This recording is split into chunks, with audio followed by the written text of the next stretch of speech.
Hey guys, welcome to City of Churches, where we take you on a tour of some really beautiful and historic churches in the Brooklyn Diocese. I'm Nick Vavis, and today we're in Sheepshead Bay, Brooklyn to visit St. Mark's Church. Now a bit later, we're heading over to the waterfront. It is packed with seafood restaurants. It's going to take you back to a time when people always ate fish on Fridays.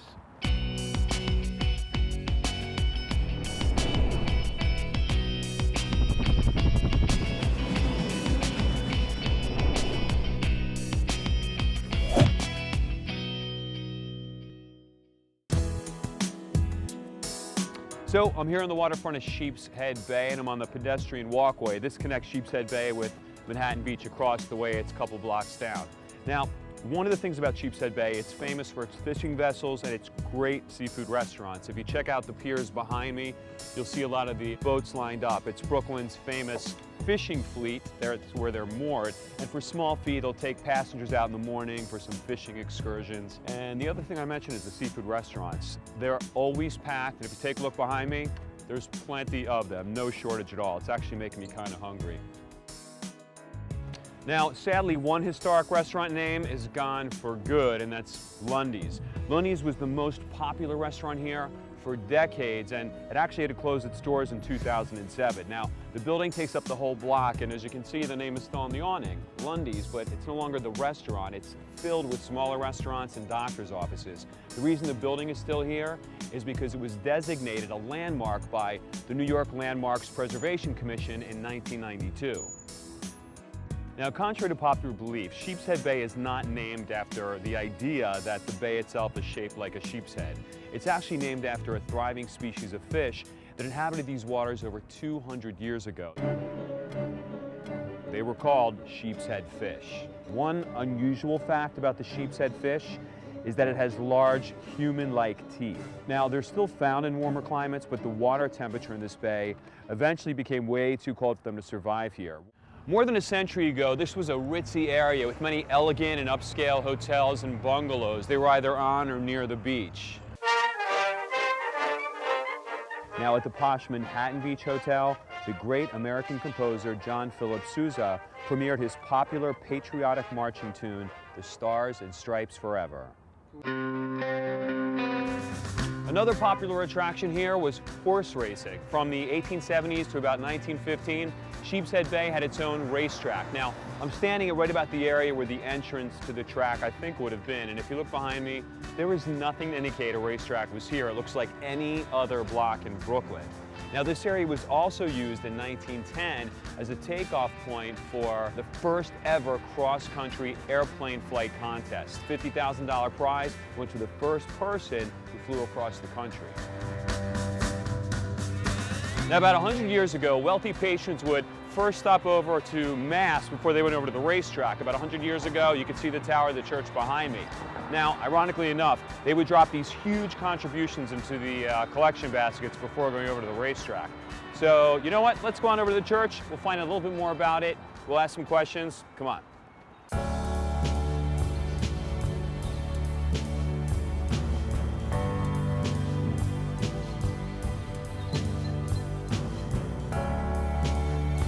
Well, we made it to St. Mark's. Now, I just came from the racetrack and we passed the parish school and the rectory. One of the first things I noticed when I arrived at the church was the bell tower. You can see it from blocks away and from every direction. It's also usually in the front of the church. This one's in the back. Another thing is this very ornate railing at the top of the church. It's part of the Italianate architectural design. I'm going to ask a bit about that when we get inside. Another thing that's unique are these lion heads. They wrap around the sides of the building. I know it's significant. I'm going to ask Father Grimaldi about that when we get inside. He's waiting to take us on a tour. Let's head on in.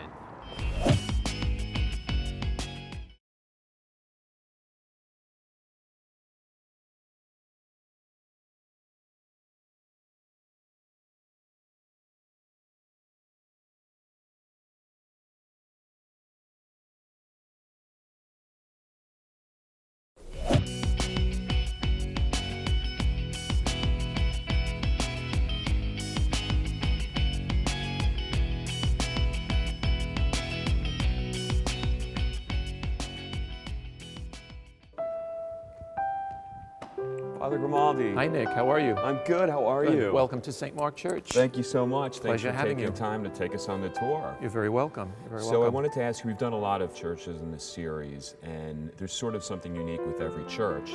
One of the things I noticed that's unique about St. Mark's, when I first was walking up, there's lions that are embedded on the stone architecture. What is that? What is the symbol of that? The lion is the ancient symbol for St. Mark.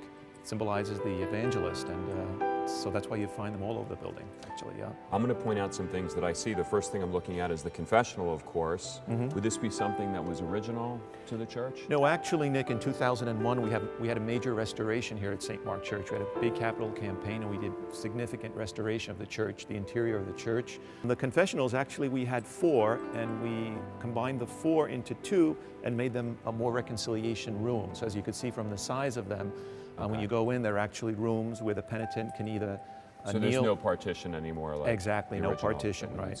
Okay. But the penitent has the option of going behind the curtain or sitting face to face with the priest, and the room is large enough to accommodate that. As a matter of fact, we'll be celebrating next year our 150th anniversary here at St. Mark. Yeah. For the parish or for the church itself? For the parish. For the parish. Yeah. Where was the parish prior to this structure? It was on Sheepshead Bay Road. It was a wooden little church. Chapel? A small chapel that unfortunately burnt down. So the old structure burned down. Right. What happened? Was it an accidental fire? It was an accidental fire. It could be candles at that time. They used real candles and stuff. Right. So, And the parish itself was expanding. Oh yeah. So you needed the space. There were plans for a new church already in the works. Okay. Yeah. Okay. And the building was completed on May 24th in 1931. So the building will be 80 years old next year. And then, of course, the high ceilings I'm looking at. Yes. The structure is so ornate. There's so much detail in the artwork. Tell you a little bit When about this the was done. architecture. The style of the church is a neo-Romanesque. And what that means is Romanesque is with the round arches on the side of the church. The square ceiling is what they call a basilica style. Very typical of churches you would see in Rome. So it's a very, very classical church. As a matter of fact, it was modeled after St. Paul outside the walls in Rome. Really? And I've been there several times, and very, very similar architecture. That Would you say the outside as well? I know the bell outside, towers in the yes, back, exactly, as yes. opposed to the front, which we normally see in churches. Yes. And then, of course, the stained glass is beautiful. Yeah, You get a beautiful, lot yes. of light in here when I walked in. It's really very bright. Yeah, which we is do, great. and the windows are nice and large. And And you have 2 levels, I see, up top, and you have Yes. a lower level. Yeah. Are these part of the renovation you mentioned, or were these original? Do you know? The windows themselves? The windows. No, they were here. There was some work done on them, some reletting work that needed to be done, and the windows were highlighted, as you could see, by the border put around them.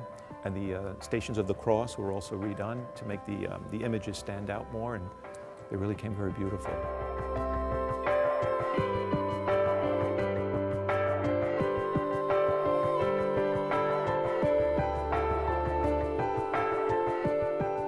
Was the ceiling, that was part of the renovation Yes, as well? the ceiling was part of the renovation, and when the church was painted 40, 50 years ago, they colored the ceiling tiles in orange.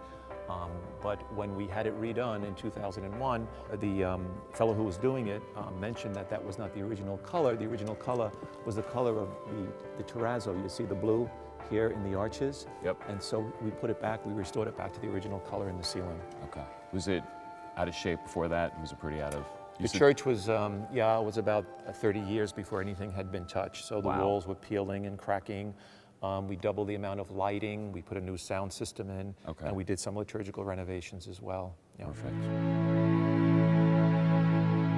Of course, we're at the baptismal font. Right, the baptismal font. This baptismal font was originally in the old baptistry area off on the side of the church, which we turned into a beautiful shrine room. We moved some of our statuary into there, moved the baptismal font out into the main body of the church. And again, the lion symbol, I see. Again, the lion symbol and the other symbols, the other 3 symbols are the other 3 evangelists, Matthew, Mark, and John. If you notice the wavy lines on the baptismal font, actually if you visited Rome and any of the old sarcophagi, when Christians were buried, the early Christians, their tombs were marked with that wavy line. And what that is meant to symbolize is water.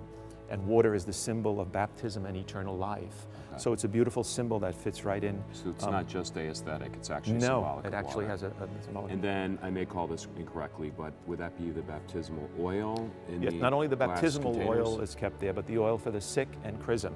So all the sacred oils are kept in that area. And again, we Is added each that. one meant for something Yes, different? exactly. It's not the same oil? Yes. In baptism, we use the oil of catechumen and the chrism. And if you notice, I think so beautifully, I want to say almost coincidentally, the window here, the stained glass window, right behind the baptismal font is the presentation of Jesus in the temple to Simeon, where Mary and Joseph bring Jesus into the temple. So I think it's so well fits into to baptism. And I'm guessing this is solid marble. It looks Yeah, very so heavy. this thing weighed as several well as the tons. floors, correct? Yeah, it took a lot of machinery and hard work to get that out here. Yeah. Is a lot of the history that was documented somewhere? Are there pictures of the before and afters? Yes, Of there the- is. This book here I have is actually from I the was gonna ask original. you what that Yeah, pamphlet was. and this is Bishop Malloy, who was the bishop at the time. This is the second pastor, Monsignor McCarthy. But Monsignor McCarthy built this church, the convent and the rectory also, which are attached to the church. So he was really the man who built the present structures that you see in St. Mark Parish. And this is this is the matter of fact the old church, the old wooden church Oh, I was that's the speaking original about. that was right. burned down? Exactly, on Sheepshead Bay Road. And this is just a little rendition of the church. And that's a bit It was more first classic built. looking, actually, with the in the very front with the tower. Yes. more classic. So this is from 1931. And there's a good piece of memorabilia that we're very pleased to have, especially in our celebration year next year for the 150th. What other buildings are attached? There's the rectory, you said. Yes, There's the rectory on our left, and the convent is on the right. and the convent. Yes, and originally the sisters who lived in the convent taught in our school, and we still have a school that's functioning with over 300 children. And the sisters lived there for many, many years. Yep. And I know a lot of the churches we visited have either shrines attached or other places of worship attached. Do you have anything like that, like another chapel or other buildings that are part of the main church? Right, nothing like that specifically, but as I mentioned, the old baptistry is a beautiful little prayer room where we moved some of the statuary, and many people use it like before or after Mass just to spend a little time in there to pray and meditate. And maybe I could just say a few words about the organ. Yeah, I was going to ask you about that. That is an Odell, the original organ that was here that was put in when they built the church. And in 1983, the organ in the sanctuary area there behind the baldacchino was put in. That organ was kind of left quiet for a while, and the console was moved down here. But what we did in the renovations in 2001 is we restored that organ and hooked up both organs to the one console so that the organist can play both organs. So actually two organs, and they're quite substantial in size. And I was going to ask you if there was someone who can actually play the organ and let us get a hear of that. Because, Pat Marvello, I'll give him a call and see if he can come down and play this beautiful instrument for us. Great. That would be great. All right, talk to me a bit about the altar and some of the things we're seeing up here.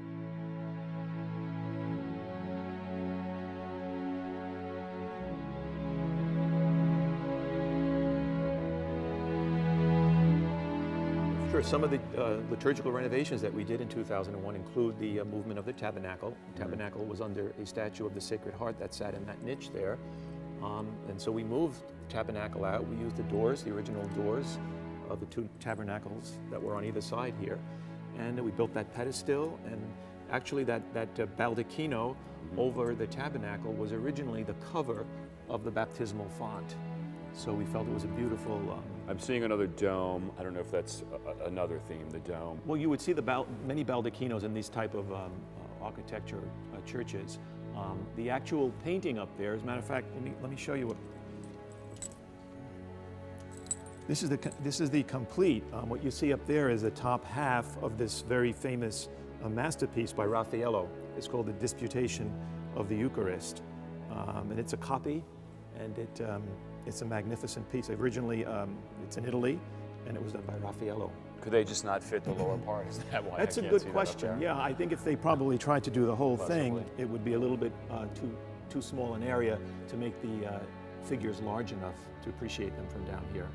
And when was that done? The painting was done when the church was originally built in 1929, but it was restored again in 2001. It had gotten so dirty and dusty that you really couldn't appreciate the images. So it was restored when we restored the church in 2001. This crucifix here, interesting, was the actual high altar crucifix that sat on the high altar here, the original high altar, and we used it and turned it into our processional crucifix.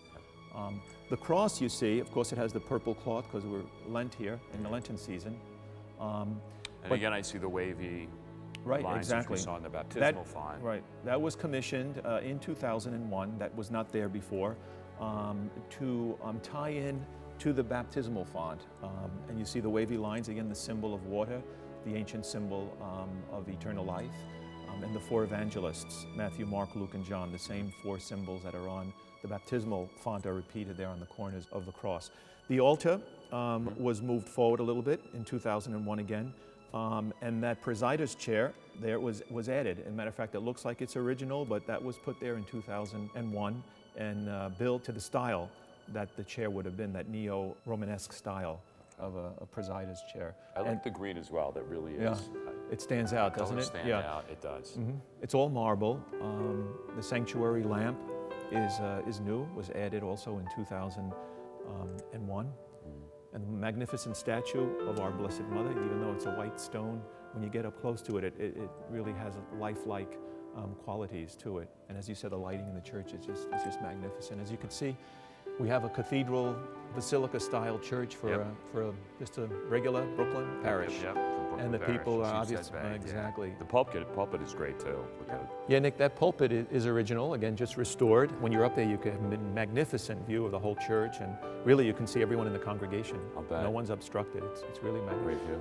And looking back here, I see the beautiful window of St. Mark, of course, the patron saint here of our parish, sitting right up there in the middle, right between the original organ pipes. And matter of fact, for 150th, we're going to use that window on a lot of our promotional material. Okay. And saying that the church is modeled after St. Paul outside the walls, we see also, similar to St. Paul's, all these medallions. In St. Paul's, there are medallions of the popes, all the popes. These are saints. Many of the great saints in the history of our church are up there. And I often tell the people when we gather the children for Mass that we feel so much part of God's family because all those who have gone before us are kind of there watching out for us. They're all watching out for us. Yeah. And those again were restored. They were kind of dark and dirty, and they really beautifully. It was all part of the restoration. Yep. Okay. 2001 restoration. And then you were showing me the image of St. Mark's right smack in the middle of the pipe organ. Exactly. Which you promised you'd let me listen to and show me. Definitely. So I'm going to follow you. I'm going to see if the organist is here. Great. Okay, let's do it.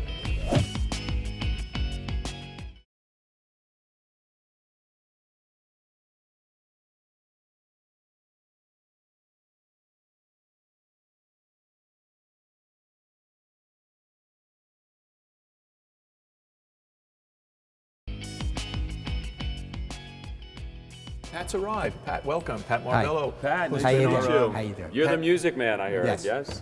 He's been director of music here since 2001, right, Pat? 2000. 2000, 10 years already. 2000. Yeah. Well, I wanted to ask you a few questions about the history of the organ and maybe how it plays, how it works, and of course I want you to play for me, if you could. Okay. St. Mark Church is very fortunate to actually have two historic organs. The first and the original organ is located up in the choir loft, and it's an Odell. It's Odell Opus number 581.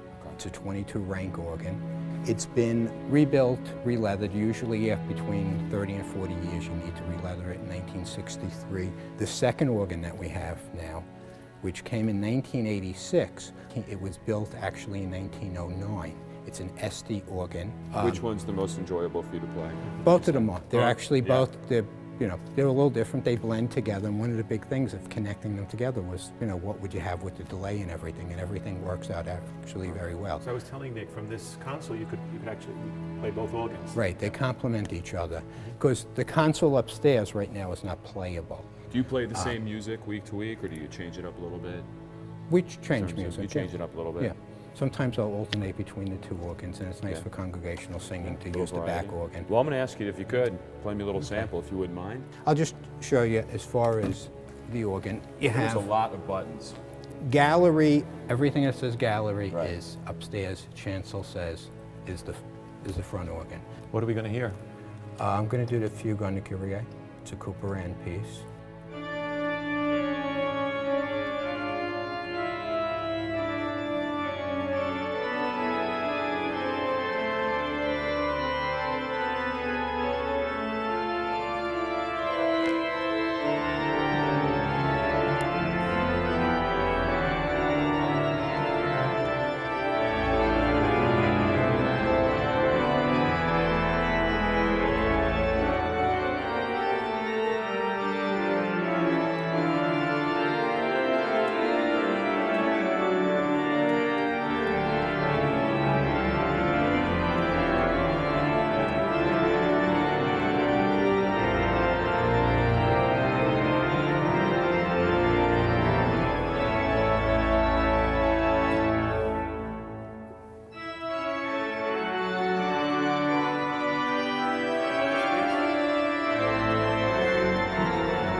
Patrick, very good. Clearly his Pat. first time Thank you. playing the organ. Yep, Yes. pretty good for first time. Thank you so much for that sample. I really appreciate it. Thanks so much. You're welcome. Pat. Definitely. And Father Grimaldi, I'm going to say thank you to you for the Thank you. tour. It was a for all the privilege, Nick. information. Thank you. I'll see you back. You're always very welcome. And that ends this episode of City of Churches here at St. Mark's in Sheepshead Bay. If you'd like more information about this church or any other church in our series, you can log on to netny.net. Or if you'd like to suggest a church we should profile, you can log on as well. Until next time, I'll see you back right here at City of Churches.